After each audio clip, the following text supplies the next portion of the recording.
My introduction to Kutmaster Spaz was listening to him live mix on the radio. Eventually, I got to see him cut, trick mix, and juggle live, and was captivated by his ability to manipulate the turntables. His big personality trailblazed an even bigger path and introduced hip-hop to a larger audience with his entertainment company This and That. Still active as ever, his talents have carried on to his son, Jojo Flow. A Hawaii hip-hop icon, Derrick Bulatao, a.k.a. DJ Kutmaster Spaz. What's up? I'm so happy to have you here at PBS on ALANUI MELE. Just to the pure fact that, like, your name for me is iconic in Hawaii hip-hop. You know what I mean? When I was coming up, Oh, that's huge. huge. Spaz turntables, Spaz on the radio. Like, I'm just tripping out. Like, but we'll get into that more often. But let's go into the beginning. So the beginning of any hip hop person is their name. Okay. How did you get DJ Kutmaster Spaz? So, growing up, I was bullied and teased because I was in special ed. Okay. I was picked on a lot, and they called me different names. One of them was Spaz. Okay. Believe it or not, you know, I had bubble head, fat boy, white boy, all kind of stuff.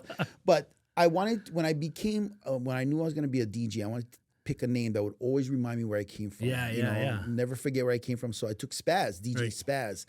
I won a small battle called Master of the Cut. Right. What year was that Master of the Cut battle? Was like 87. I was a senior. Oh, wow. Yes. And real quick, what other DJs did you battle? Who'd you battle?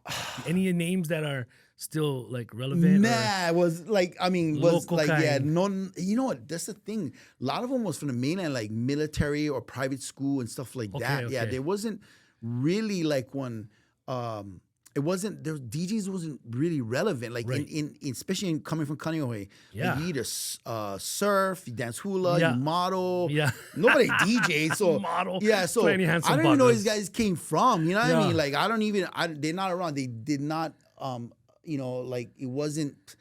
It was a small thing that I think like when somebody on I don't know. Where was this? Where was it held at? This event? It was in Kaneohe Shopping Center. Oh, it was in Kaneohe. Yeah. Kaneohe Shopping Center. So that's backyard then. You have to represent. Yeah. It was a backyard thing Let's and stuff go. like that. And you can't use no swearing, anything Yeah. like that.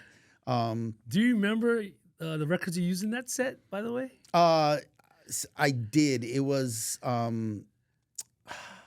It's Time. Nice. That's Joe's on crew, right? No, it's time. It was on No, wait. Nafi. What is it? Oh, shoots. two Hashim. Okay, Hashim, yeah. two DJs kind of figure them out. I'm bad. Okay, anyway. So Yeah, it's anyway, time. yeah. So that's the juggle then. Yeah, the juggle and a couple other stuff. Roxanne and Did stuff. you cut in that set, scratch in that set? Yeah. And so there was no. This is some DJ geek stuff right now we're talking about. What records did you use to cut? There was no and fresh on like there was no turntableless records. So the On Fresh was on UTFO, Yeah, okay. Roxanne Right, and right, stuff right, like that. So it was just trying to show what you could mix Okay. and stuff like that, almost Yeah. like DMC and stuff like that. Okay, so that's the name of that battle was called again, Master of the Cut. and winning that Master of the Cut that helped with your name. Yeah, so Master of the Cut. It was like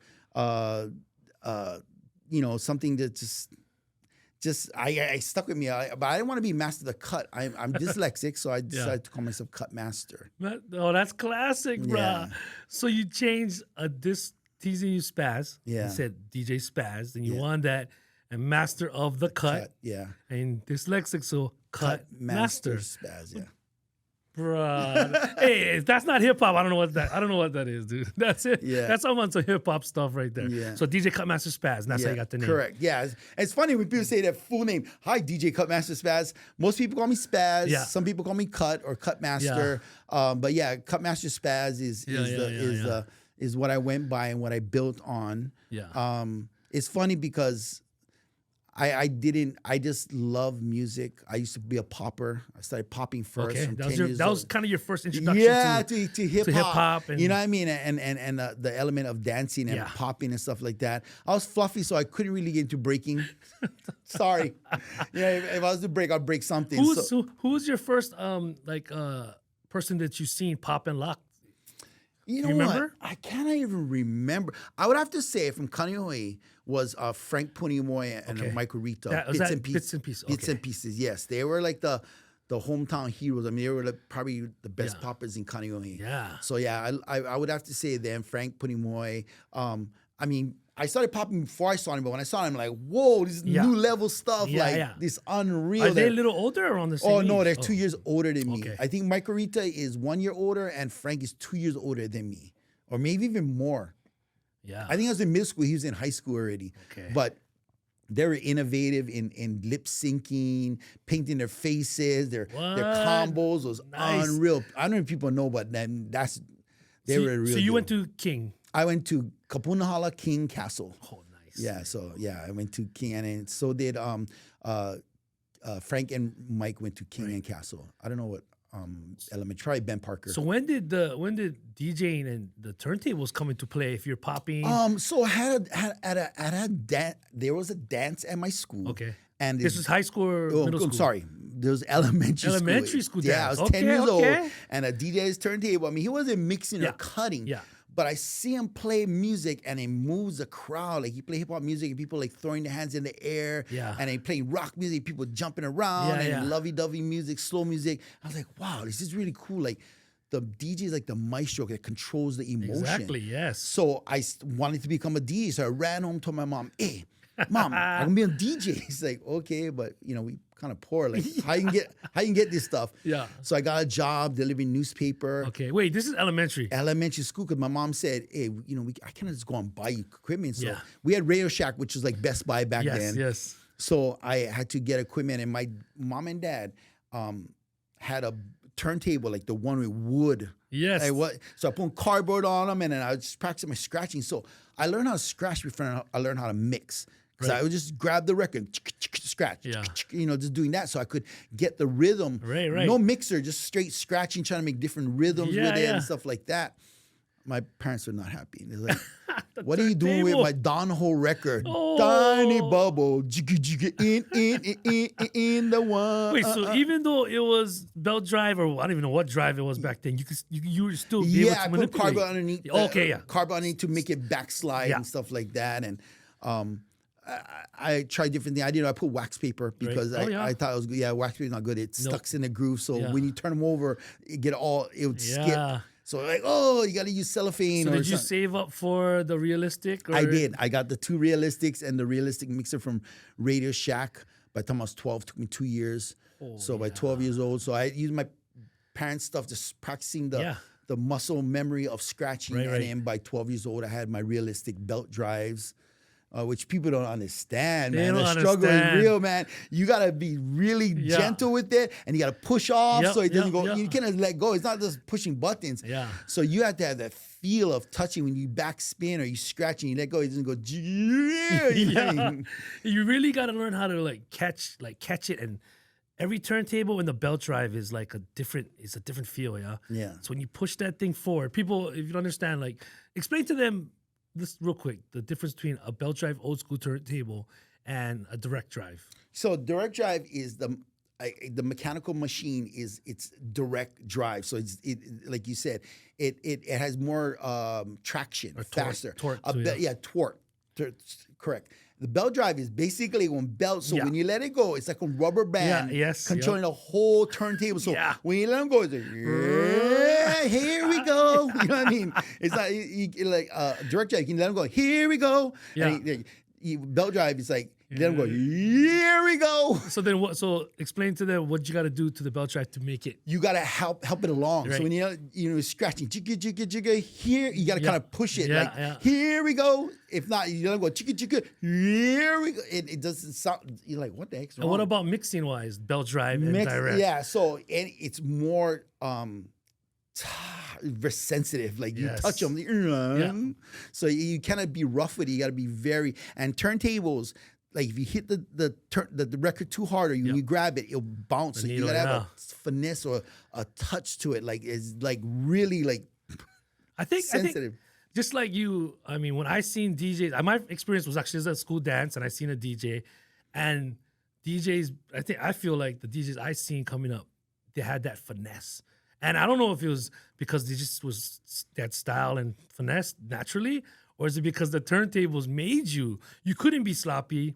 You couldn't be, you couldn't be shaky. Everything was so sensitive to the touch. And I think that naturally created the DJ to just have this cool, like, essence. You know what I mean? Where now it's just, it's technology. You press the buttons and everything like that. You know what I mean? So even though, like, you were hyper and a spaz, that was the one thing that brought you into like a zone, absolutely, right? Absolutely. You had to control the touch. Yeah. Had to control your, I wasn't really coordinated, but you had to get coordination because you're doing, multiple things at one time. Right. And, you gotta know your left from your right. And it did help me, and it did hone that skills of coordination, because as a DJ, you had to be able to touch it at the right point, click it at the right point, and, the right touch. So there was a lot going on. So you're doing that in your bedroom, typical bedroom in my DJ? Bedroom, correct. I knew I wanted to be a DJ, so when I me and my brother used to live together in the same room until I was about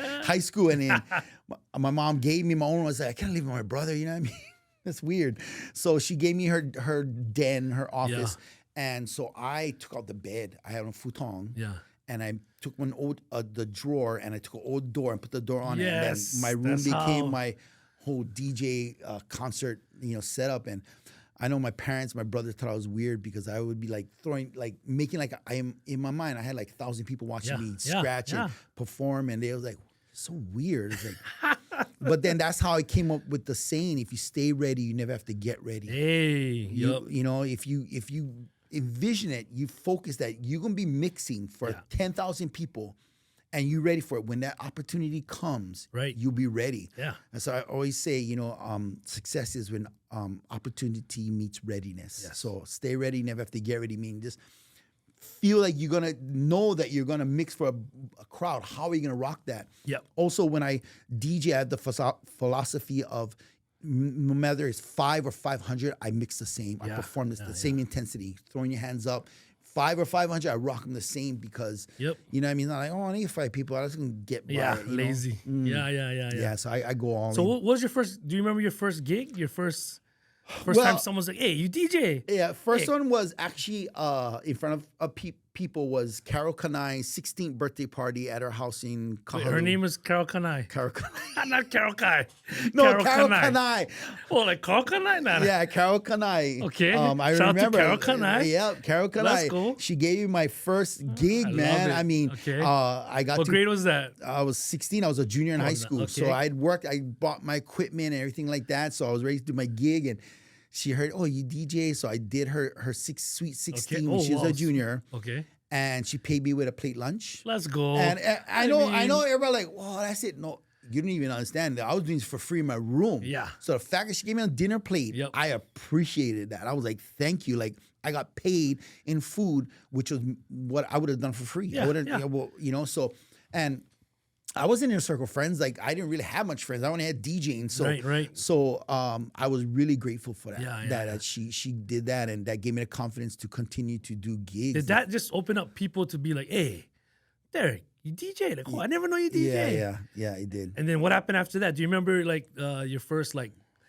Did you DJ for like MCs or rappers first, or did you go club route? So my brother, he was a beatboxer. Okay. And before we could afford... Who's your brother? Chili Chill. Chili Chill. Chili Chill. They call him Chill. Okay. He was a beatboxer first, and I was a rapper. Right. And then... Wait, so did you also at the same time you DJ'd, you rap too? Yeah, Because you get on the mic and be like, throw your hands in the air. Correct. Okay. So he was the rapper. And I was a rapper, and he was a beatboxer. And when I became a DJ, he got into rapping. Okay. He started rapping. So we had a group called H2O, which is hard to overcome. Okay, nice. Anybody else in that crew affiliated? No, it was me and him. Hard to overcome.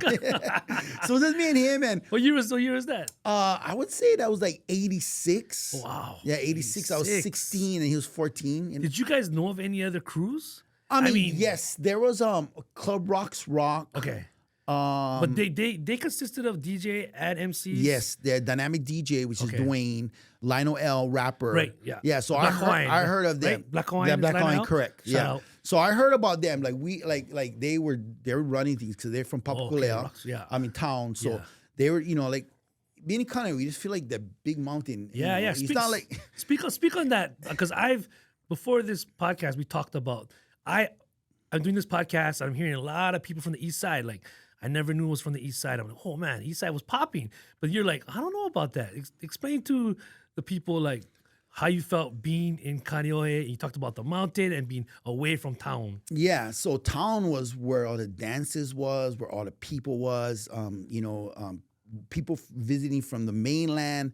In Kaneohe, we just felt like we were like cut off from the rest of everybody. You know what I mean? Because we have a big mountain, and I know it sounds like, oh, you just drive. Okay, you understand? We teenagers. And no more H3 either. Yeah, we're not H3. We don't have cars. No car. You know, we don't catch a bus for an hour.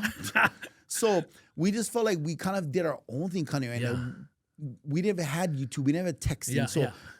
I never connected. You telling me all these people is from Kaneohe? I'm like, I didn't know that. You know, like we didn't really connect with a lot of people unless they were in our school or in our class. So there was not Was there any other DJs, MCs, writers that went to school with you that you know of? Yes. So there was a DJ, Crazy Cut, and Crazy Cut, and his name's Kamu. And he just, when he graduated, he said, okay, I'm done DJing. Hey, give me your records. Yeah, I'm done. He just, because he got into car sales. His dad said, okay, if you're going to DJ, like, I mean, not going to really make you money. Or he thought. Yeah, at that time. So he said, but I can offer you a job at my dealership. Right. So he wanted to have a nice truck. So he went and worked, and I give him mad respect for that. Yeah. So talented. That guy was crazy kid, man. That guy was talented. DJ Crazy Cut. DJ Crazy Cuts, I call him Crazy K for short. K. And his name is Kamu. And he Freitas. Anyway, he later in life we reconnected, and he was still doing remixes. He would do some projects on my album. I love that. And then DJ Sire, Frank Amoto. He's a photographer. People know him as a wedding photographer, but he just got back into DJing. And he was one of my teachers at my DJ Scratch School, which we'll talk about later. Yeah, so that was kind of our crew. Like we hung out together, and we go to each other's houses and scratch and stuff like that. Yeah, so that was the Kaneohe DJ crew. And what years was this? I want to say like 86, 87, all into high school. So I went to high school from 84 to 88. Castle. Yeah. And then like, I want to say like 85, 86, 87 is when all this was happening. You're linking up with all the Kaneohe DJs. Yeah, Kaneohe DJs. Yeah, correct. Okay. But you guys are still separated from town. Yes. So it's only us. We hear of people, but we don't know them. We don't know what popping, and stuff like that. And then Breaking Hawaiʻi came on TV, and that was like a eye opener for us because then we saw Johnny J Jam, who was on Popper. He became the popping champion of Hawaiʻi. And then that's 88. 87, I think, 87, yeah. And then we heard through the grapevine about the popping convention at Aloha Stadium in 1980. I was 10 years old. Wow. I mean, we heard about it, but I never had 10. I was 10 years old. Yeah.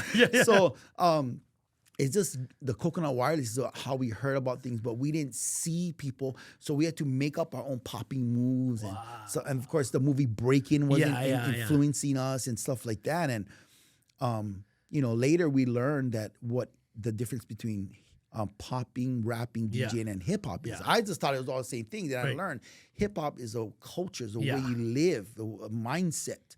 And popping, breaking, DJing is something you do in that culture. Yeah, so I learned. I like, wow, it's the real deal. So I want to be a part of that hip hop. Yeah, a lot of times when I first started this podcast, I would just say like, oh, when did you get into hip hop? But I realized there was no hip hop.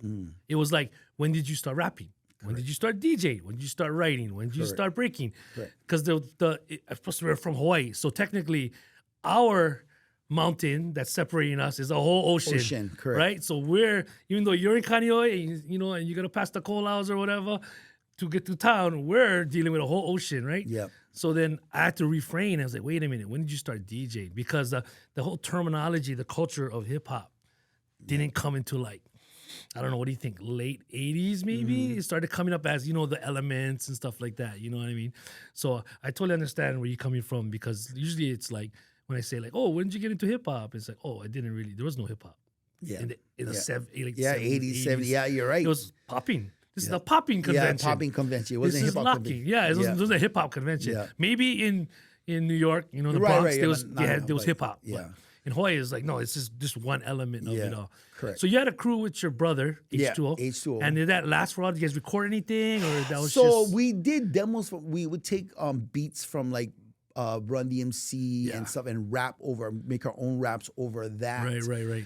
And then later, when I graduated, right out of high school, I was able to hook up with Matt Young, who's a promoter of. He brought on a lot of concerts. Yeah. So I was able to get him to let me and my brother open for some acts. You know what I mean?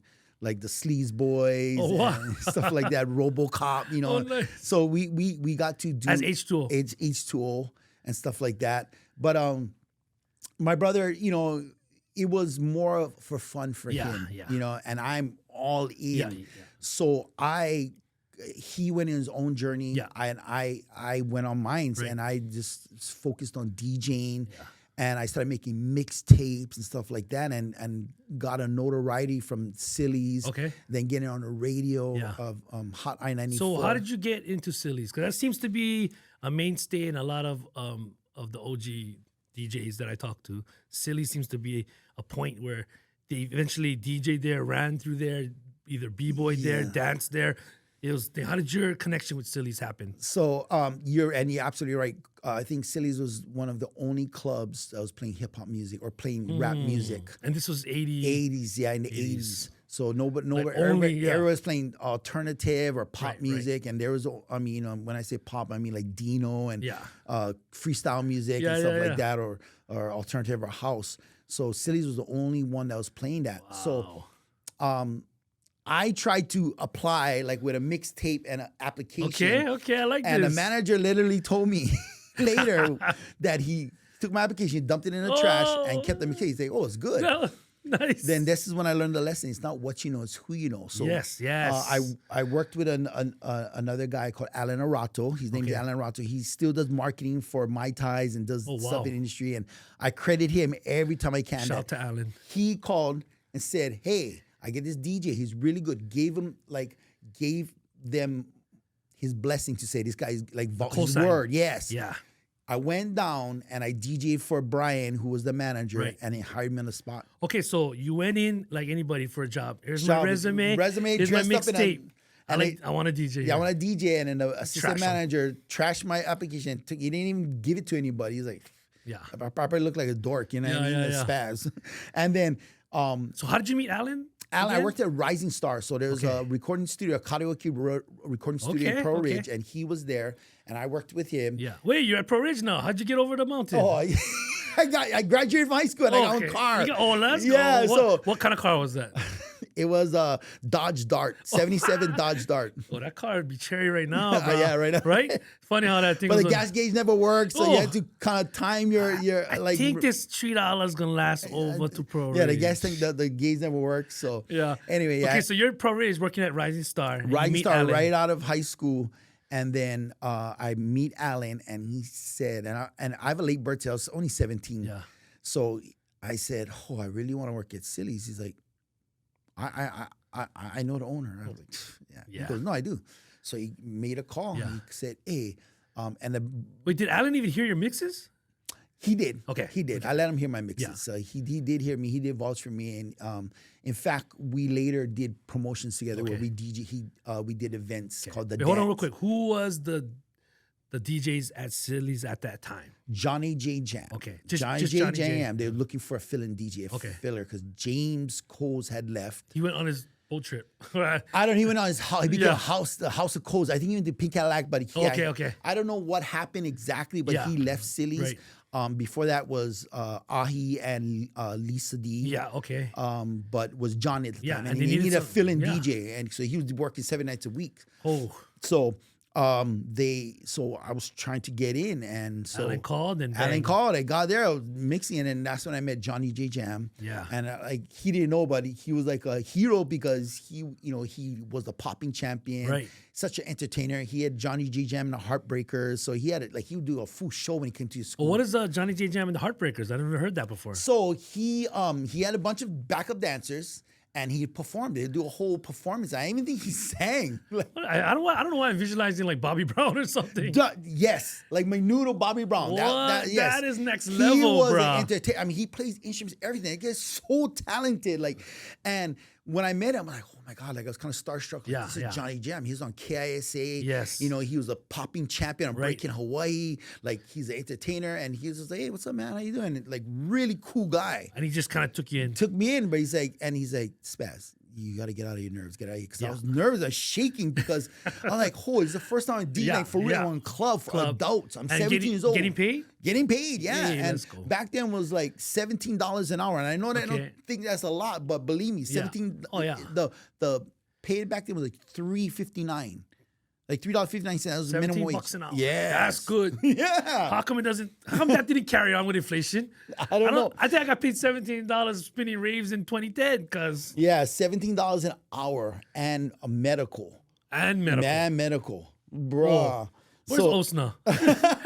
So we talks about that. I was DJ. Wow. I mean, so what nights would you fill in for him? So I would do DJ 2 nights a week. So I didn't get medical as part time. Don't get me wrong. Part time, I would DJ Thursdays and Sundays, or Monday, Tuesdays. Yeah, It just depended when it was, but mostly was Monday, Tuesdays during the summer because we was open 7 days a week during the summer, and then off weeks, Monday and Tuesday was closed, so I would DJ Sunday and Thursdays. Wow. So explain to me your relationship with Johnny J Jam. I mean, I asked you before, like, who was the person that you seen, like, you know, usually there's somebody before you that you look up to. So I would say he was the closest. I like I said, I didn't.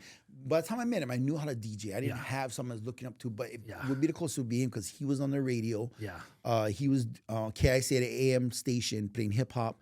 So he would be the closest, I would have to say. Right. And then when I got to work with him, I was like, wow, I don't even think he knows this, but I was so grateful because he was really humble. That's awesome. He was a really cool guy. He didn't, you know, talk down to me. And he gave me, he's like, you can do this, bro. You got this. I remember, you know, he was about to put me on. He said, come on a Thursday night, and was packed. Silly used to be packed lying around the corner. Yeah. And I was like all nervous. He's like, why are you nervous? Like, dude, there's a lot of people. Yeah, you know what I mean? If I make one mistake, clear the dance floor. And okay, so before that, what was your biggest gig before Silly's? Like, Carol Kanai. Yeah, I just did mobile, backyard stuff. I love it. So you went from Carol Kanai's 16th sweet birthday to boom, Silly's. The biggest basic club. Exactly. I mean, I did probably a couple graduations, but it was nothing because every time back in the day when they said, oh, the DJ coming on, everybody go home.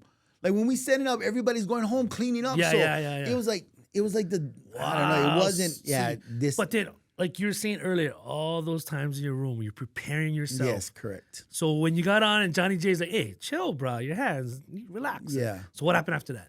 So I got on and then I made it through. I did the night and he said, I was like, good, you know, just relax. Yeah. And but it was always under his shadow because he was a head DJ. Yeah. But then there was an altercation one night at the club. Yeah. I don't know. He got into a scuffle with some drunk guys, and unfortunately, he felt like it wasn't a safe place for him anymore. Oh wow, okay. Yeah, so he didn't feel protected. Yeah. You know, it was jacked up, and he just said, you know what, bro, I don't like be there anymore. Like, right. You know what I mean? Like, I don't feel safe. So he left the club. So then they called me and they said, hey, you the man. You're the man. I'm like, oh. And so I was like, and like I said, this is like, by that time, I think it was 89. And I was like, oh, okay. Like, wow. Yeah. So when you were there, what other DJs, MCs, anybody else you met that James was doing his own thing across the street. He's doing a lot of the House of Coles. Shoots. I mean, can't even think because a lot of them was just working in the clubs. And because I was in the club or I was underage, I couldn't go into a lot of the clubs. Oh, you're still underage? Yeah. I couldn't go so I couldn't go visit other clubs. Right. Because I'm too young to go in. Yeah, I only could go to Silly's. So they hired you knowing you're only 17? Yeah. Back there you can because they just, in 1988, made it, you got to be 21 to go to clubs. You have to drink. You just made it. Yeah. So it's kind of new. Yeah. I got my worker's permit so I could work there, but, you know, I cannot drink or anything like that. That's crazy. So how long did Silly's last for you? to 94, bro. Oh, 94. Yeah, I was there from like 89, 88, 89 to 94. Okay, so 88 to like 94. But we also talked about like you DJing like being more than just a club mix DJ. Right. Because when I first kind of heard about you and found out about you, I knew you more for cutting, scratching, mixing. I mean, juggling, you know what I mean? Which is, for me, I had to go find the VHS, you know what I mean? And like look at it. And then I'm saying, oh, there's somebody here that does that. Oh, it's Kutmaster Spaz. Like, who is that? You know, like, and the only way to see you, I had to go there, right? So, I mean, for me, I know you for that too. And then your mixing is, your mixtapes too as well later on. But explain to us, like, where does the cutting and scratching and the turntablism come into your... I didn't even know. It wasn't even... Turntablism wasn't even a word back then. And I would have to say, seeing the movie Breaking with the glove, scratching. Seeing Rocket with the I think it was DMX. Not DMX, sorry. Can't think of his name right now, but it starts with a D, the scratcher on Rocket with Herbie Hancock. Just like it fascinated me, like just hearing the scratches and stuff like that. Listening to even Two Live Crew, Mr. Mix, just just listening and trying to mimic that. So I just fell in love with scratching and cutting and juggling and watching, like you said, the mix battles and stuff like that. And I just loved that part of it. And that's the first thing I did before I could even mix. I was scratching. Right. So I just automatically went to that, and I use it as a platform to showcase my skills. You know what I mean? And to kind of put you ahead, like highlight you above everybody else. And everybody's mixing, but you could do correct. That would it set me apart from other people. You know what I mean? Set me apart, knowing that I could do that and behind my back and all this kind of different things like that. Which is, to me, that's huge, man. Like, to me, for a DJ to be able to cut and knowing when to cut is an art in itself. You know what I mean? I taught a lot of DJs, when they finally learn how to scratch, they would scratch all the time. And I would say, okay, here's an analogy. Scratching is a spice. Think of it like pepper or salt. Yeah. I said, so your meat and potatoes is your mixing and your music programming. Yes. Okay, your meat is your music. Your potatoes is how you program or how you transition. Right. So you're scratching your salt. So you're not supposed to be scratching every chance you get, because you're going like that with salt all over it's not going to be good. People too salty, bro. But I promise, all the DJs, even at baby parties, everything, they scratching. I'm looking at them like, what are you doing? Right. You know, I mean, even trick mixing, that's for a performance. It's not to show off, look how great I am. I can do It's Time. Transitions, just little extra sugar, little spice. extra, just a spice. Exactly. Yeah. So I had to counsel a lot of DJs on that and say, hey, this is more of a spice. And which is why in 2000 I opened up my own, DJ school. Wait, before you opened up your DJ school, you said you applied and tried out for a battle. Yes. Well, actually, and in '88 I tried out for the DMC. Is it DMC? Yeah, DMC. Yeah. DMC, and I got accepted. And actually, the weird part, I don't know why I just missed it, but I checked the East Coast one. So I was supposed to go to New York. Oh. But yeah, even though... so back then, how did you enter? You sent in a VHS? You sent a VHS and of yourself scratching MX and you mail it in. Wow. And then you sent it and you're like, okay. Yeah, and then I got a letter back saying, you accepted. It's the date, da-da-da-da-da-da. You don't have that letter, do you? No. Oh, I love to You didn't even know. And then I got a letter from Puff Daddy. I mean, I know it's not really good right now, but yeah, I'll tell you about that, about his Biggie's jacket when he... Oh, yeah. Okay. Anyway. No, hold that one. Okay. So you got accepted to battle in the 88 DMC, which any DJs know that before there's ITF, before there's all this Serato stuff, DMCs was the battle. Yeah. You win that DMC, it's like forever in the hallways of legendary DJs has gone through that. Qbert, I mean, you can go down the line. But you got in, but you had to make a choice. I made a choice. Work at Silly's. I got a job at Silly's. If I go, then they would fill my spot. I wouldn't have been able to work at Silly's. Like I'd lose my job. So I said, that's okay. I mean, I got one path going, you know what I mean? Like, so I stayed at Silly's, which it was, I don't regret it. I mean, I was able to make a name for myself. Yeah. And then one day a music programmer, production manager from Hawaiʻi 94 came into the club, said, I've been thinking about doing mixing live on the radio. Right. I'm like, what do you mean? He's like, going live. Like, would you be interested? I'm like, yes. Yeah. So we What year was that? That was 89 or 90. Right. Okay. 90, I think. And so it's Jamie Hyatt. Okay. So I credit him. He was a visionary. I think in the mainland they were doing mix shows. Live mix shows, yeah. I think they were doing live, but in the studio, we went live from a phone wire in the club. Oh, in the club. In the okay, club, live in the club. Okay. So Silly's bought the sponsorship, and he just was asking. He was talking story at me, and we went live, and I mixed live in 1990 from the club. Wow, just you. Yeah, it was me. I did the whole thing. It was 2 hours. I think it was like 10 to 12. Wow. And it's basically a 2-hour advertisement to come down to Silly's, and stuff like that. But so you're mixing live. There is no echo button. There is no sync button. This is straight vinyl. Straight vinyl, man. Mixer and a vinyl, straight vinyl mixing. I love it. Straight in the mix, and then later they realized how great that was, but they know that clubs are not going to always buy sponsorships so they asked me to mix outside of Silly's on the station. In the station. Yeah, Is that when you made the transition to radio? Yes. And you left Silly's? No, I was still in Silly's doing the radio station thing. Oh, so you're gigging Silly's and doing you started doing on-air radio too. And when I say on-air radio, it was just mixing. Right. It was in Hot 94, it was just mix. So literally I would turn in mixtapes. Like it was mixing. I didn't go live in a studio. Okay. I just turned in a mixtape and they would play it, and they would hit sweepers. They go, here in the mix with Kutmaster Spaz, Hot I-94. Yeah. So that's what I did, and it got popular. They saw the ratings went up by this guy, but the mix show portion, like on a Friday night or Saturday night, and so they wanted more. Right. So at one point in time in the mid-90s, I had like 7 mix shows on I-94. I was the only guy doing all like it was just me. Yeah. Like Johnny J Jam kind of did his own thing. I don't know why he wasn't on. James was doing his own thing, so it was just me. Like I had 7 mixed shows. Like would have the 7 o'clock bomb drop when right before the Loose Crew came on, ALANUI Boy and Jimmy the Geek, they would play from 7 to 7:30. They would play my mix, the 7 o'clock bomb drop, and then at 10 o'clock they'd play the hot mix party from 10 to 10:30. Your mix? My mix. And on Friday nights, they play the Friday night weekend warm-up and Saturday night street mix party. And so you had to make new mixes every week. Every night. And you're still DJing in the club. And DJing in the club. But that's how I was working hard. But I got my name out there. Yeah, it was crazy because I'll be walking to start my gig and I can hear, you understand, I-94 was innovators. Jamie Hyatt was innovator because we were the only one playing mixes. So he's getting everybody ready for Friday. So I hear my mixes on the cars passing by.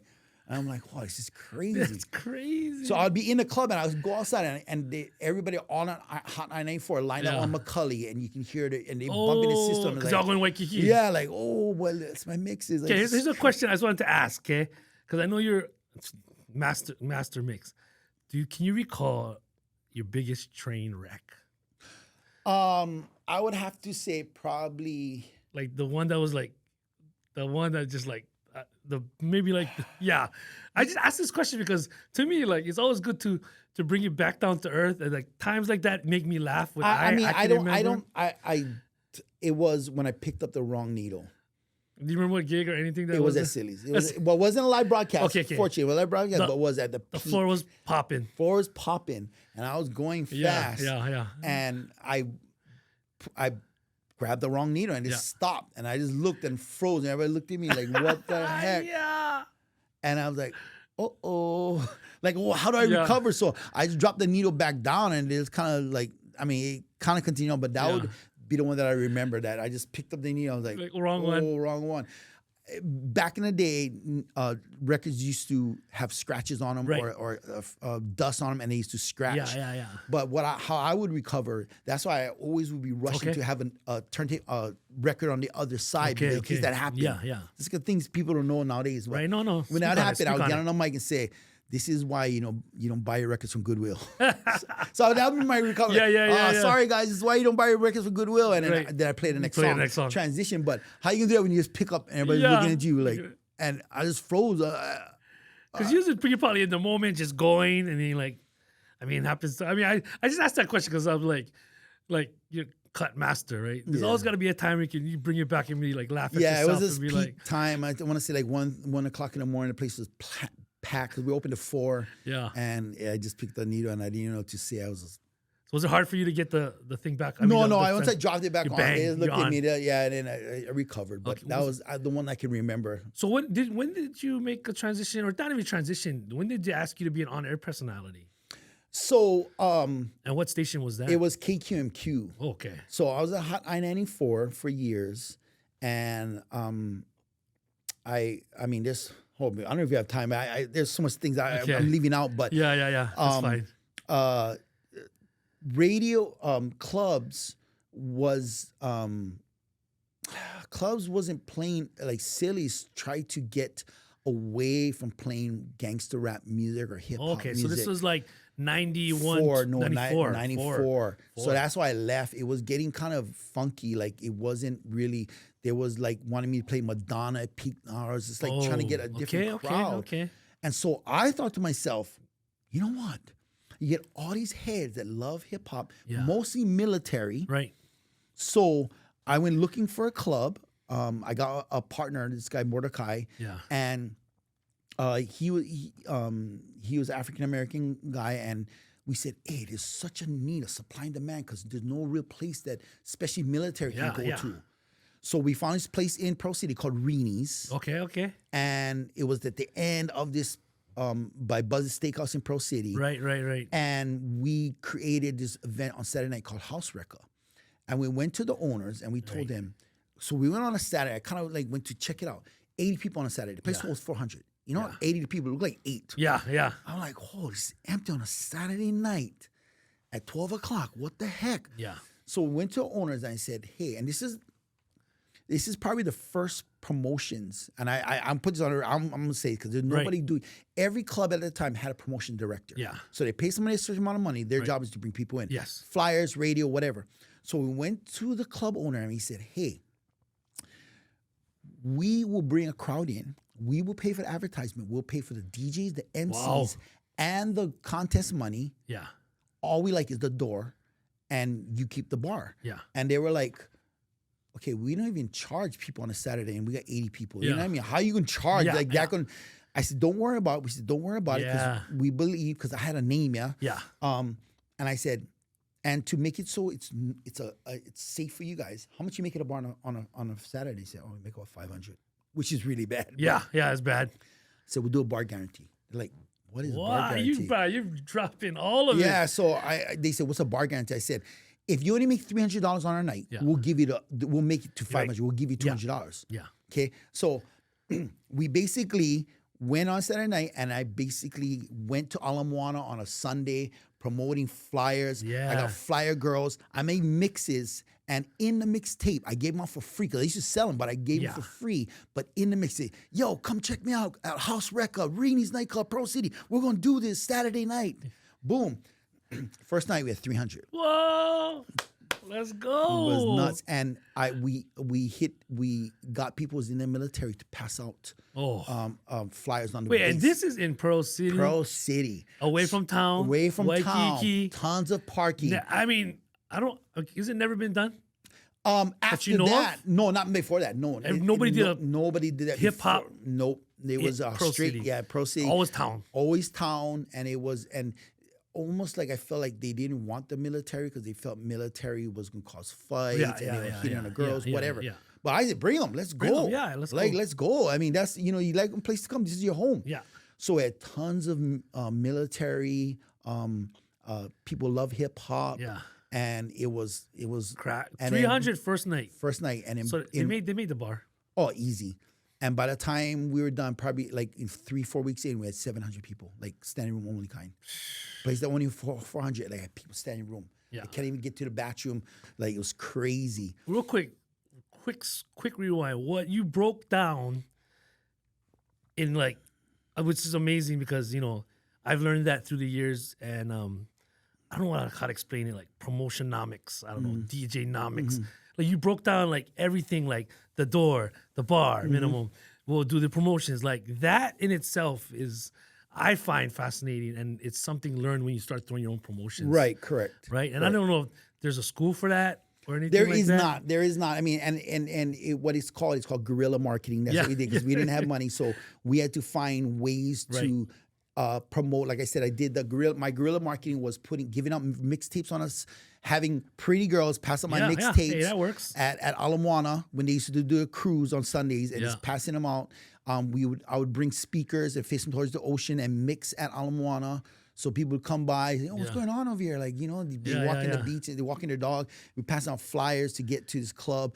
And like I said, within 4 weeks, we had 700 people every So you're no longer at Silly's. Nope. I left Silly's. And you're on the radio still?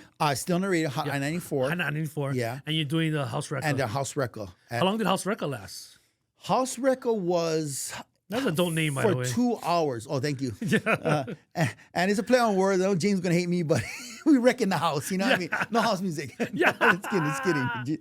It's kidding. But it was, it wasn't like bad or anything. It's just that, we, House Record, that's what it was. And mine was All the Way Live Entertainment. And then my partner, Mordecai, was Vagabond Entertainment. Okay. And I wanted to have him kind of be, a lot of people don't know that I was the promoter of it. I kind of took the back rope because I didn't want them to see a white boy doing this hip hop geared to military African Americans. Like I didn't want them to think it wouldn't be a good look. So I DJ'd. I got along, but then so he ran the front of the house. I did the back house stuff with the entertainers and stuff like that. So he was the face. So a lot of people think it was him that was his event. They didn't even know I was a partner. And I was coming up with all these ideas on how to promote it and market it and But that's part of marketing. You're realizing where you fit in and how it can maximize the whole spectrum of the event rather than be like, no. It's got to be Kutmaster Spaz at the front, and I'm DJ, and I'm the promotion, and I'm this. You're like, no, Mordecai, you do this, I'll do that. It's funny you say it because like the people we brought on board was Doc Rock, JP, DJ Good Vibe, and I would open... Okay. Because everybody worked at different jobs and they couldn't get there into like 11, 12. And again, that place closed at 4.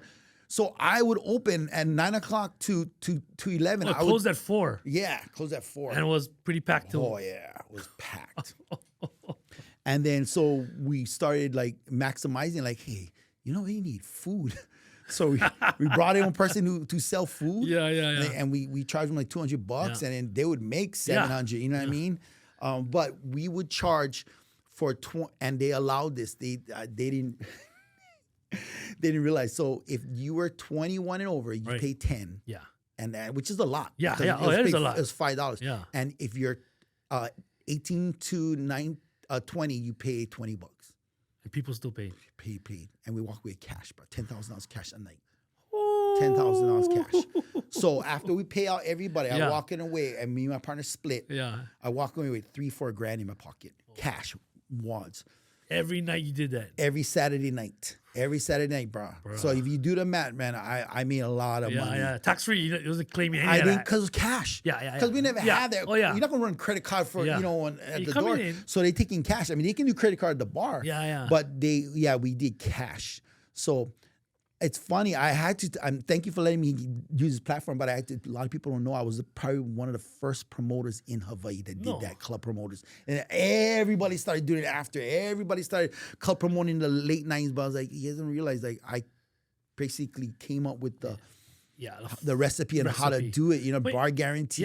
Bro, that's huge, bar guarantee. And you know what's crazy? I always say this: like, the path to success isn't a secret. It's already laid out for you already. People like you did the house record. People see it. Just copy what Spaz did. And it's like that for anything. People ask, what's the secret to this? Or how do I make this? How do I get on? Like, dude, look at the people before you that are successful. Follow their journey. And then eventually make your own, right? Correct. And the key word is make your own. Exactly. I always tell people, you can look at the examples, but then make it your own. Don't try to follow exactly what they're doing because you're always going to be 2 steps behind them. You're always going to be 2 steps. If you're trying to do exactly what they're doing, make it your own. When everybody's zigging, you zag. Okay, that's a good idea. But how can I zag to make it my own? Because that's how I was able to trailblaze because, like I said, all clubs had promotion directors. And I thought to myself, oh, get all these people that, you know, that want to listen to hip hop, want to have a good time, but the Waikiki clubs are not really letting them in. Like at one point in time, they stopped taking military IDs. Oh. Yeah, and they're like, this is government issue. Like, it's better than the. They said, no, you gotta have one state ID. And I'm like, oh God, like how you can do that? So, military IDs accepted. Yeah, You know what I mean, so that don't make no sense. Yeah, just supply and demand, and so I went on to. That's how I got into promotions, you know, and stuff like that, and then. Later, with my name recognition, I always wanted to give back. I did a mixtape. It was called Spin City. Right, okay. And it was what year was that, Spin City? I remember that was 99. Okay. So I was doing the club thing. And then, but before that, I did Spun, which is speaking positive under no negativity. That's which a band. Yes. So my brother was the one who actually, Spun was like what, 98? No, 96. 96. So wait, so House Record's still going on? House Record's still going on. House Record went from 94 to, was only about a year and a half. Oh, wow. And the unfortunate thing is the reason we had to stop it was because... Neighborhood. No, it's industrial, bro. They had no neighborhood. One of the owners was embezzling money. Oh. So he never paid a liquor bill. He never paid a rent for 3 months. So we came down on Saturday, ready to rock, bro. Chains on the door. We're like, what the heck? And he's like, yeah. So the manager came and was like, yeah, apparently, like we haven't got paid. I was like, why you guys never say anything? Yeah. Because you guys are making money. Yeah, you guys are making bank on, you know. And so, and the guy left for Puerto Rico or something like that. Like he just left with all the money. So they had to shut the club. So I was like, oh, yeah, that was. So that closed. So that shut down. That shut down. Were you doing the band with your brother at that around the same time? So that's when I wasn't doing that, and I was doing so well with the club. I left the radio because the radio was. Remember how much time I was like, I don't need radio. I got House Record. Yeah. So I was. I basically was like not in radio, not in a club. I was like, holy moly. And then my father passed away that year. And I was like, so I moved back home with my mom to take care of her, help her. What year was that? That was 95. 95, okay. Yeah, 95. So 94. So it was, House Record, I guess it was only a year. I mean, it fell by me. Like I said, I made a lot of money. Yeah. And I made a mistake because my friend after, at the end of, in 95, he was like, you know, you should claim what you made because you can be a legit. You're not legit right now. You're like a drug dealer. No, you're not. You're working. But I know, and I did, dude. And then I basically claimed what I made, and I made 6 figures. So I owed the government 20 grand. Took me 5 years to pay them back. Just a disclaimer here: we are not giving any advice, money advice, or any kind of tax advice. I want to be legit. Please. I want to be legit. My bad. No, that's good. Good, legit is good. Legit. I wanted to because they're saying, you know, you got to claim this is cash. So I did, and I basically the government like, hey, you. So I had to pay $500 every month for 5 years, bro, until I paid 20 grand back. You do the math. Anyway, but I did. Okay, so I did pay them back, but. When I was living with my mom, my brother said, hey, you know, I got an idea I got a rock band I ran into. I like doing rock rap band. And I don't even think was Incubus or Linkin Park was out yet. I don't know when they came, but this is 96. I don't know, I don't know if they had come out yet. I think there was something out, but I can't really pinpoint. Beastie Boys would probably be the closest. Yeah. So me and him, we had a group H2O, so we knew how to vibe together. Yeah. And we ran with a bass player, a guitar player, and a drummer, and we did Spun. And we ended up doing an album. Oh, nice. Okay.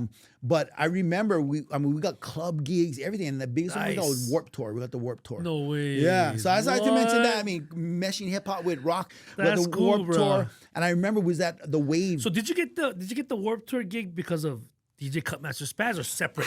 I forget. I honest to God do not know. I'm trying to remember who, if it was Kutmaster Spaz. Was anybody managing you guys? No, me. No. I mean, you. no. Technically, the drummer was doing the bookings. Yeah.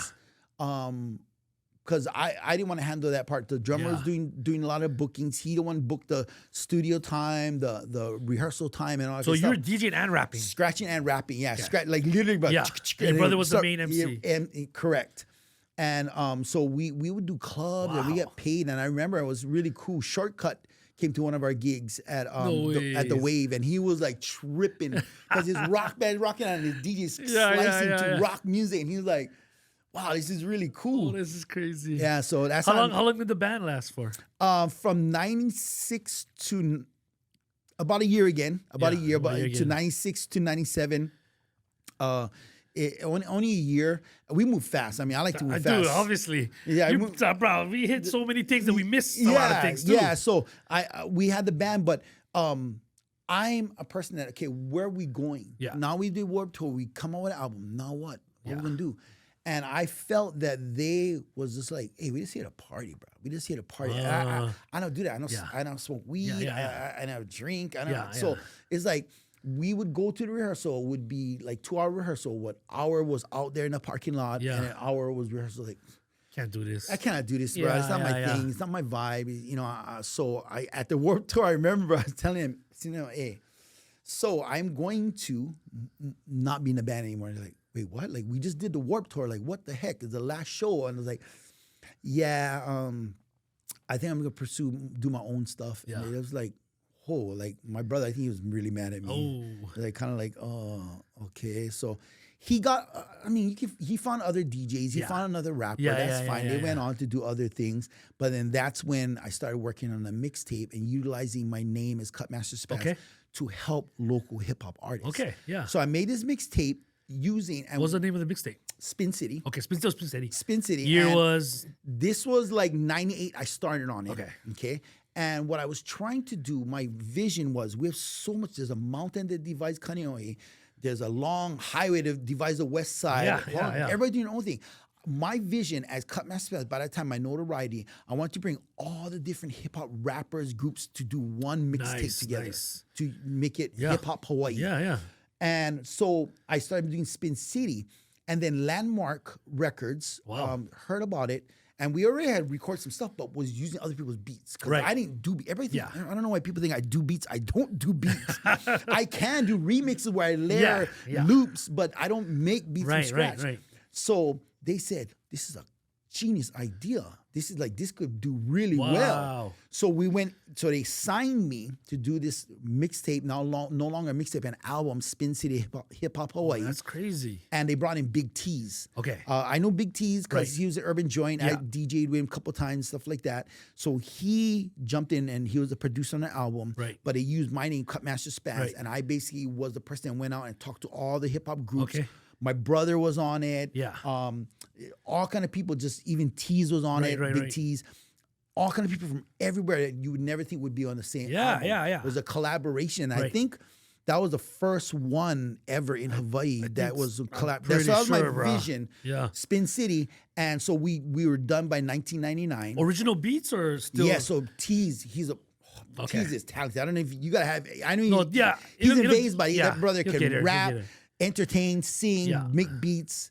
He's a great broadcaster. So he produced the whole thing? Yes, he produced. He did all the beats for the whole Spin City. I rapped on it. He helped me write a lot of my stuff because Is that anywhere on the? So it's on Amazon. Oh, you can buy it on Amazon. Somebody's selling it, reselling it. $100. And in Japan, 500 yen. I don't know what that is, but because I didn't even realize at the time. I just was trying to say Spin City Hip Hop Hawaii or Hawaii, so it's from Hawaii. I didn't realize that in Japan that's huge. Right. So they put it on auction. It goes in auction, like whoever you can get. So we sold 10,000 copies in Hawaii. It was back then, and that's a lot. That's like 100,000 now. It was 10,000 of this Hawaii hip hop mixtape. Was it a tape or CDs at the time? CD. It was a CD. Okay. And it says Spin City, Kutmaster Spaz presents Spin City Hip Hop Hawaii.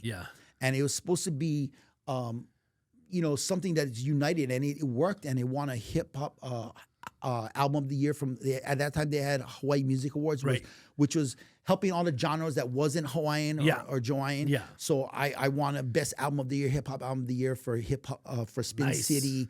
in 2000, Okay. 2001. But it came out in 99. We made a couple music videos, which I cannot find. I've been looking. Well, who has the videos? I have one DVD that's in storage that I've been looking for, but there's none on YouTube. But we came up with a video. Who's in that video? Is that like the main So song? there's Solana, who Okay. is one called The Finest. He looped SOS Band, this Nice. song called The Finest. Yeah. And then me, Big T's, and Solana. Then there's another one called Jibba Jabbe, I remember that. which was Chris Styles was in that, that group. Was that the Tiki guys? Yes. Okay. Yeah. Later they became Tiki, Tiki. but this is a landmark. Same Yeah, place, yeah, everything. yeah. Later became Tiki. Shout out to everybody. Yeah, from Tiki. Tiki. I think Samson did some. Yeah. That Shout out to Samson was Samson. on. Shout out to Samson Samson. was so they was hanging out. Spooks was hanging out. Spooks Kahuna. Yeah, Spooks Kahuna was hanging Shout out in a out. parking lot, Okay. and we heard they rap, and I put him on the album Yeah. too. Yeah, that whole that's another. No, those guys that's are nice. another hammer. That was Like I yeah. said, we never know. Kanye, I didn't know this hammer. Yeah. Spook Kahuna was dope, and he's a dope writer, Yeah, rapper, and producer too as well. yeah. But he was on the album, so we just I just put anybody I could find, like a melting pot mixed right. tape, and it did really well. Sold 10,000 copies. My cut was $1.25 a copy. Right. Okay, so if you do the math, that's how much? 10 grand. Yeah. Yeah, unfortunately, Oh no! What? there was an album they released beforehand called Road to Fame, which is supposed to be like a spin-off of Brown Bags. Okay. And they did that. They got local talent to Yeah. come up with this album. And Olinda Road, Yeah, which is distributor. a distributor, fronted the money Okay. for that. Yeah. That album bombed. Right. They took the money that was owed on that album from my album sales. Same company, sorry.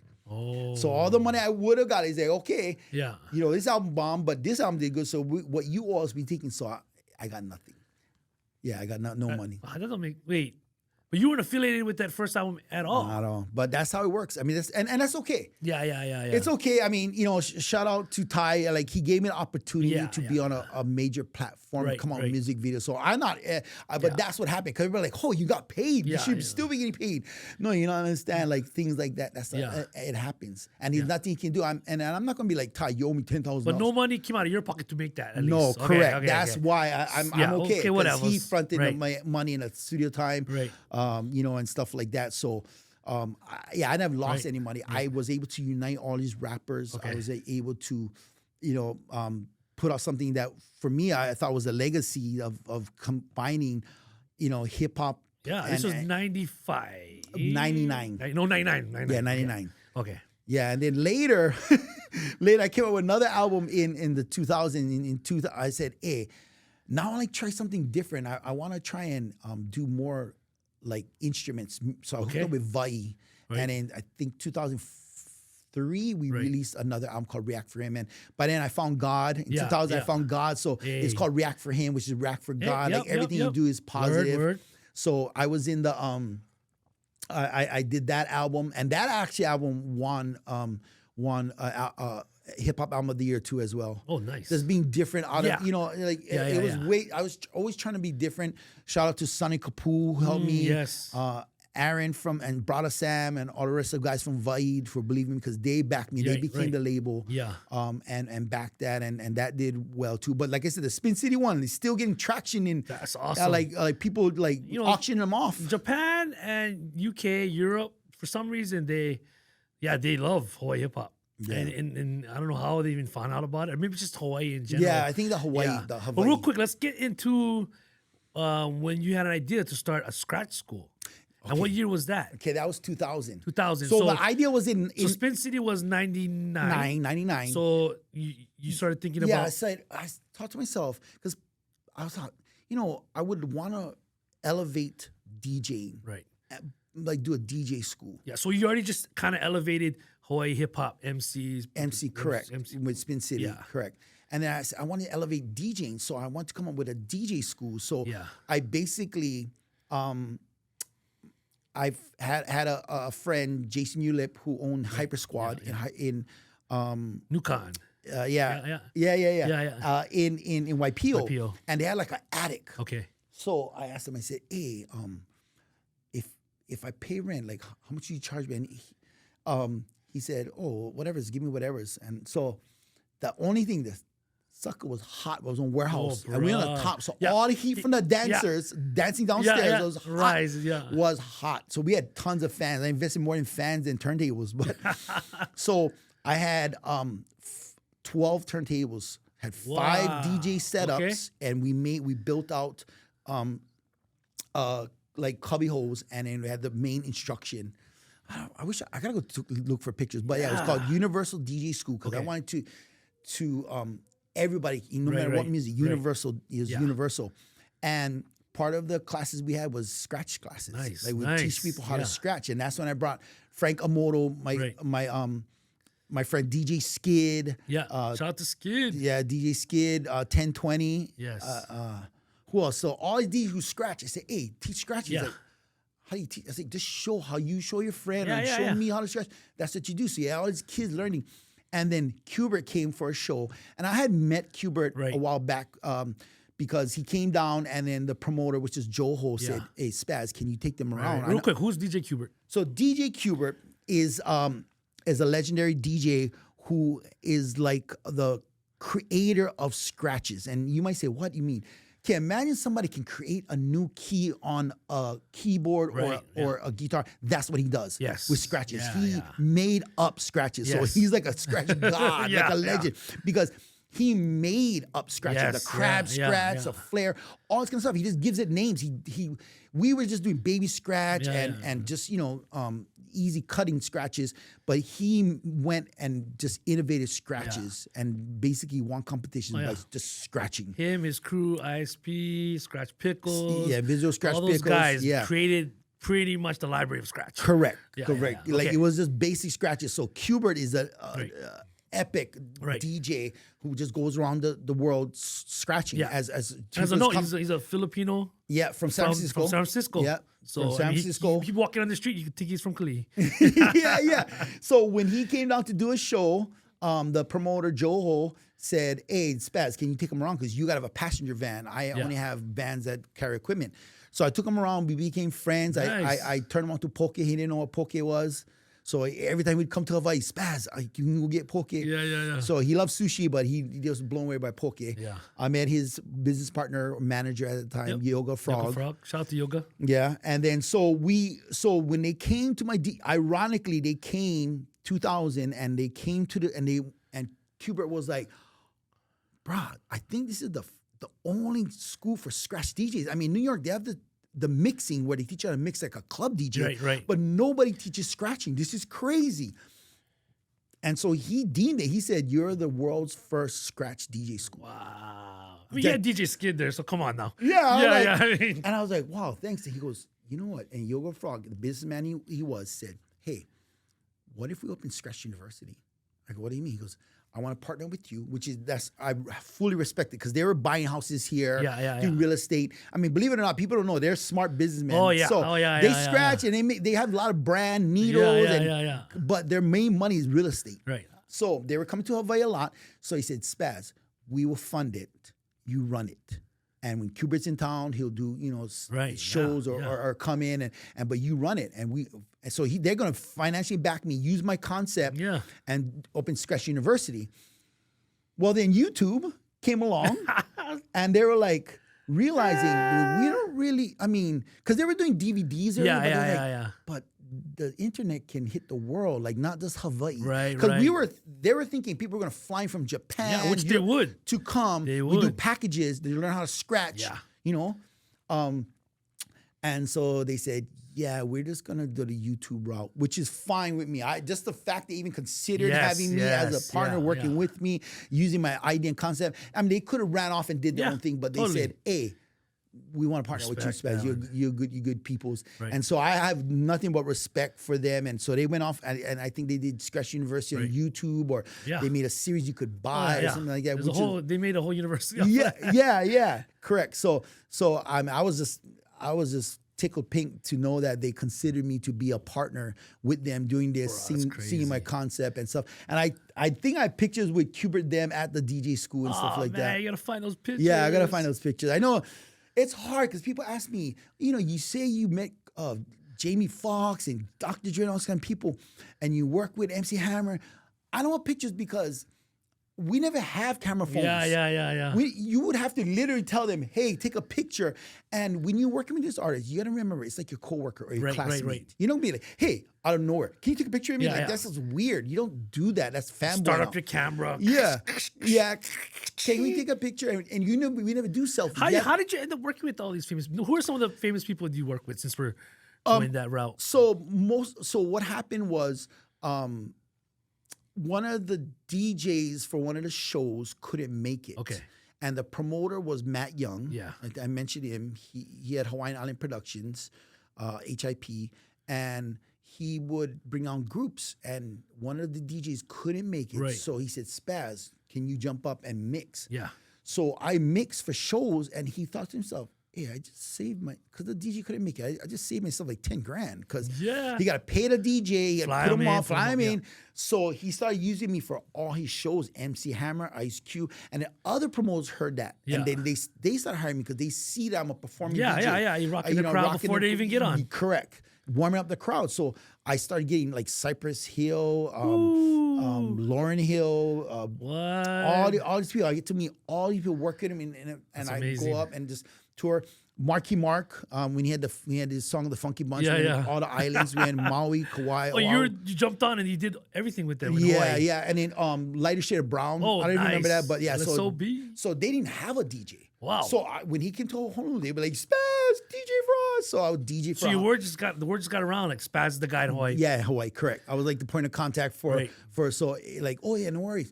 And then Rico Suave.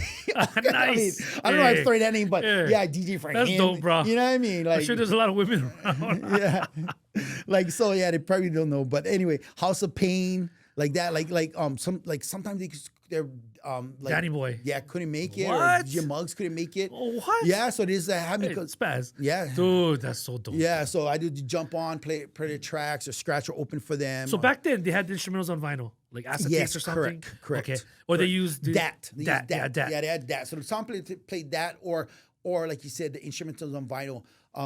So you'd meet them at soundcheck. Hey, what's up? Come out to Spaz. Hey, what's up? Yep. House of Pain. Okay. And it was just like that, like hang out. But I mean, you being a performer, a professional MC, all that stuff, you knew, like you said, when to cut, when to instrumental, when to jump on, right? Correct. You know what I mean? So I think just that in general is sort of comfort for them to be like, yeah, Spaz is the guy. Yeah. But what about that? Someone, I was telling me a story about a jacket that was Biggie's. Yeah, Biggie's jacket. Biggie's jacket. Basically, when I was in radio and Hot 94 back in the 90s. A lot of people don't know this, but I broke the rules. When you radio, you gotta in mainstream radio, you gotta play what they tell you to play. Right, of course. So they tell you play Sweet Sensation, Cover Girls, Dino, all this kind of stuff. Bobby Brown. Yeah. I would break the rules in my mix show and slip in some Biggie. Yes. And how it came about was what track did you slip in? Juicy. Okay. So which is played on like the kind soft rock now. Diddy was at Uptown Records. Okay. MCA with he discovered Mary J. Blige. Right. So he called me up and said, "Yo, Spaz," because that's what they do. His record reps. He's there to push. Hey, can you pay Mary J. Blige? And he said, "Hey, I'm gonna break away. I'm gonna start my own record company called Bad Boy. I got this new artist." Wait, he called you up. And I have a letter. I had a letter. Yeah. I don't know why, because it was like puffy, you know. Yeah. So he sent me a letter with the record. Like we came with the record, thanking me for. Yeah. So he's A&R in Uptown at this time. Correct. Jodeci, Mary J. Yeah. Correct. Groups like that. Yeah, Heavy D. Yeah, stuff. Yeah. So he's the A&R, but he said, "Hey, I'm going to leave. Ludacris used to call me too, by the way. So crazy. He was at Def Jam. He Yeah. was the A&R at Def Jam. Anyway, so he said, "I'm going to leave. I'm going to send you a record. Can you play it? It might be hardcore, but you know what I mean. It's Biggie Smalls, and he's rap me with Biggie Smalls. But I don't know if you know this, but somebody copyrighted Biggie Smalls. Right. A country guy or something. Yeah. Yeah, from Florida or something like that. Yeah. But so he couldn't take. He had to go by Notorious B.I.G.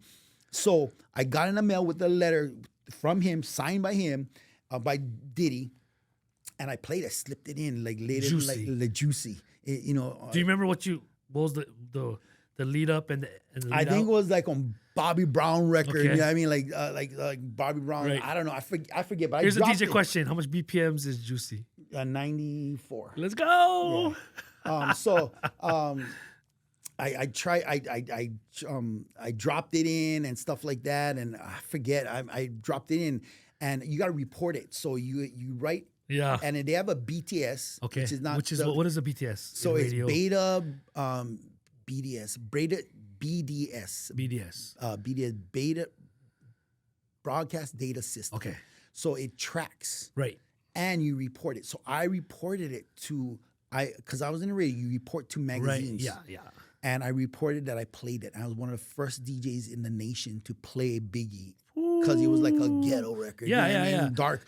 You know, you don't play it on But pop Juicy station. is so friendly. It is. I mean, to us, Yeah, like, to in us, those but days. It was, you know, I mean, it was all a dream. Yeah. Imagine he played the other side. Oh, jeez. Okay. So I did that, and I started introducing more hip hop. Okay. To and you never got busted yet. I did. I got talking to many times, but then it picked up traction, and I got forgiven. Of course. In fact, at one point in time, when I was really, you know, when they trusted me, this radio station. Yeah. And I know this might sound crazy, but what I did was I brought other DJs on. So I had a Saturday night street mix. Right. And instead of saying for 2 hours, it's gonna be on me. Yeah. I already was mixing every other night. So I made the Saturday Night Street Party where I brought in other DJs. Yeah. And what I was trying to do is bring DJs from clubs or whatever. Yeah. So Sub-Zero, Drama, Okay, yeah. DJ Dream, just let them have their half hour. Yeah. And I told them, I said, okay, I know you're gonna be mad, but you can do one or two of your own songs. Yeah. But gotta stay with this for two reasons. So you're not playing the same things. Yeah. Two, this is what they request that the station gotta play. But they were just so happy that they got a chance to be on mainstream radio. That's so huge. So I did that for them. I want to say that was probably 93 or something like that. Wow. Yeah, so I put there a lot of and one of the few is Drama that remember Sub-Zero say, bro, I never forget, but you put me on. I was just on nightclub DJ or backstreet DJ. I don't even think they were at a nightclub at the time. Just giving them that opportunity. So they're forever grateful, and I really Shout appreciate out to that. Drama, yeah, Sub-Zero. Yeah. I'm getting them on soon. Okay, yeah, for sure. Yes. But anyway, so you played the. I played that, and then Juicy. I got recognized by Hitmakers magazine because they say, "Bro, this cat in. Hold on, you're playing some bangers. Like keep picking them. You know, like the stuff I was playing was hitting number one. Yeah. Like I report them before they hit number one. Wow. Now I hit number one. Yeah. You know, so I became Mixer of the Year in 1996. Insane. Mixer of the Year. So they flew me to New York. What? Went to Bad Boy. Right. Because Diddy's like, oh, you in town, come down. So I went to Bad Boy. Biggie gave me a jacket. What? And he did one drop for me. What? Yo, listen towards B.I.G. You in the mix with Kutmaster Spaz. What? Not much. Now you got AI, so you can do that. But I have him originally saying that, and he didn't do drops for people. Yeah. He didn't do drops. So I'm one of the few probably in the world that has drops. They're going, yo, so towards B.I.G. in the mix with Kutmaster. And you met him, like, how was, like, he was just cool. I mean, it was just a quick one. Again, stupid me. I didn't take picture. Sorry. Yeah. I get on jacket, but Yeah. I get on big. It was a 6X. 6X is his size. Wait. He gave you his jacket. Yeah. Yeah, and his Bad Boy on it, and 6X. Bro. So so first I used That's to. like Sotheby's selling that. So I would just be walking around the house playing Biggie songs and stuff. And then when he passed, I was like, ooh, I better not. Like, but I didn't still have, got the jacket. Yeah, I still got it. I was like, oh, I better frame this. So I ended up framing it. Yeah, I framed it because then I wanted to always make sure I had it. Because I was walking around the house every once in a while, walking out, showing other things, draping off me. So yeah. Man, that story is huge, bro. Yeah, I do have the jacket. I can show proof. I will text you. Please. I'll text show me. you. Text me the jacket. I want to see that. Yeah. I mean, I'm sure you have a lot of other stories. Yeah, I do. But I mean, I want to get to before we close up because this is very important. Like this and that. Yes. I mean, I know you have a lot. I mean, we have to talk about so much. But I want to get to this really quick because you provided a lot for Hawaii hip hop with that show that people might not accredit it to because of where it was aired and how you had to, work within the bylines of OC16. Correct. So what year did you start this and that? Thank you very much. I really appreciate that. That's the shoes coming from you, man. I know you're a true head. So thank you. 2003 to 2018. So I had that for 15 years. And the reason I wanted to start that was to this and that was I got an opportunity. I was going to do, I'm going to do hip hop Hawaii. Right. I'm going to do DJ Hawaii. I'm going to do, I wanted something that could be a little bit of this, a little bit of that. hence this and that. And I wanted to show the unsung heroes, the people who give back to the community that people might not know, whether it's teachers, coaches, mentors, businesses that can afford to pay $5,000 a month on a mainstream station, and local hip hop artists. Right. In particular, because we didn't have a mainstream. And shout out to Jimmy Taku that was doing the Mind Tactics. Yeah. But there was no videos you could see. You know what I mean? That was being on mainstream TV. So I started this show, and I did not charge anybody to be on the show. Wow. Everybody was on, except for Anuhea. I'm not kidding. That's one thing I feel bad because I had to go Maui. You know what I mean? So I had to pay. So I just want to sit in. I don't want to go. I paid you. Yeah, you did, because I had to fly to Maui. But anyway, but everybody else, they gave me a video. We even had like helped them make videos. Yeah, for that's free. what I've noticed. You made the. It looked like you made the videos for them. For them, correct. We help artists like IA, planning artists. I can't too much to mention. People always tell me, "Oh, I was on your show." Like, oh yeah, I forgot. Sorry, but we just want to give a platform because they had Overdrive Live. Right. That was all island music. Yeah. So I wanted to be. I love Overdrive Live. By the way. I mean, honestly. But I want to give a platform for hip hop artists. And not only hip hop, even rock or even reggae that didn't make it on Overdrive Live. So that's what I did for 15 years. They could come on, they could promote their album, promote their music, and I didn't charge any. It wasn't like, like, okay, we're gonna make a video and it's a package and stuff, because I know hip hop artists know money, you know what I mean? So if we did, it was really minimal just to get, if they had to hire a camera guy or whatever, but most of the time we did it out of love to help the hip hop community. I mean, IA and Osna seem to be the ones that took that torch and what you offered and pushed it to the next level. Yeah. I mean, because I always tell people, like, Hawaii, we wait around a lot. Bombay, next time. And then someone gives you a hand up, but it's like, you got to take that baton and run with it. But I mean, did you see something in IA especially, and how big he got at Osna and how talented that guy is? Absolutely.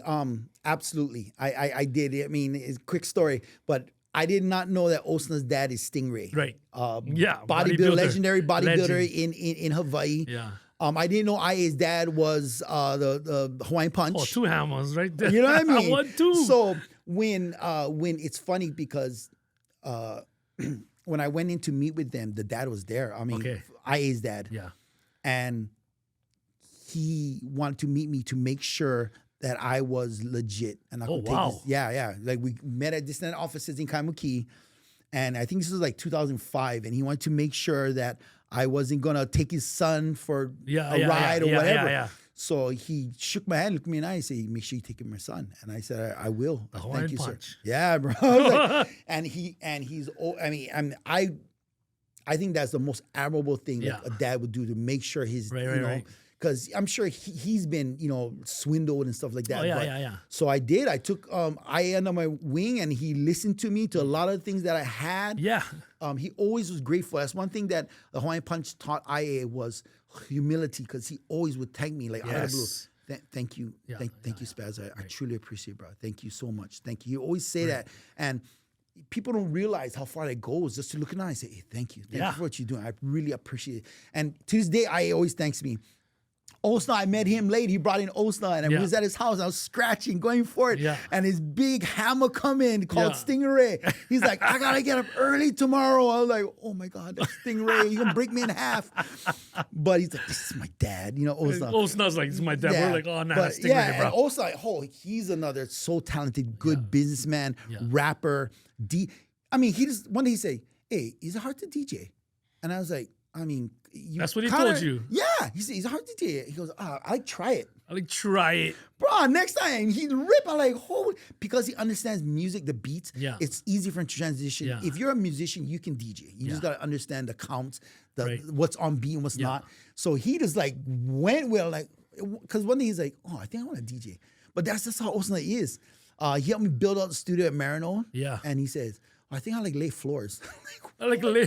He looked on YouTube how to do it. He laid the floors. Oh, that's crazy. Bro, he's just like that. He's very innovative. He is by far one of the most talented individuals I know. Yeah, You know what I mean? very very cool guy too. Yeah. I don't know if you know, we had a group for a little bit. Oh. Yeah, we paid homage to the old school hip hop from freestyle to Kuna Gang and stuff like that. What's the name of the group? Hawaii 5-0.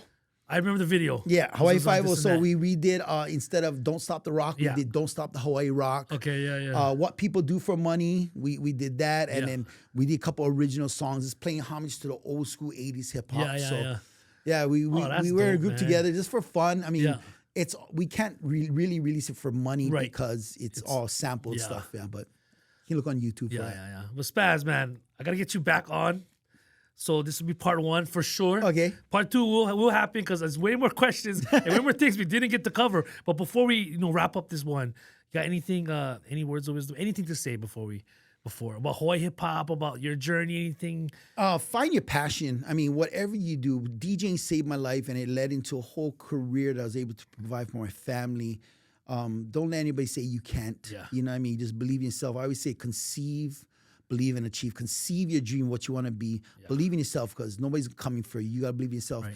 And achieve it by putting a plan in place, because a dream without a plan is just a dream. Yeah. And wait, real quick. What about Hawaii hip hop? And like for the Hawaii hip hop people, DJs, MCs, what would you give them specifically to make it? Because, Hawaii's still kind of in a, we haven't really cracked that seal, I really right? think we are got to continue to find our sound and trying not to mimic other people, other coasts or finer sounds, which I think in Sun and Rush, they were pretty much the closest to that in finding who we are, our identity in hip hop. I mean, I know a lot of times we try to mimic what the others do, but we just don't. If we can find our sound, find your own sound, whether you're putting epos in your in your songs or rapping in Hawaiian or Japanese, whatever. Find your sound. Like, that's what I would say to Hawaii hip hop is everybody's zigging, you zag. Nice. And that's it. ALANUI MELE, Kavet the Catalyst, DJ Kutmaster Spaz, PBS Hawaii. Don't sleep.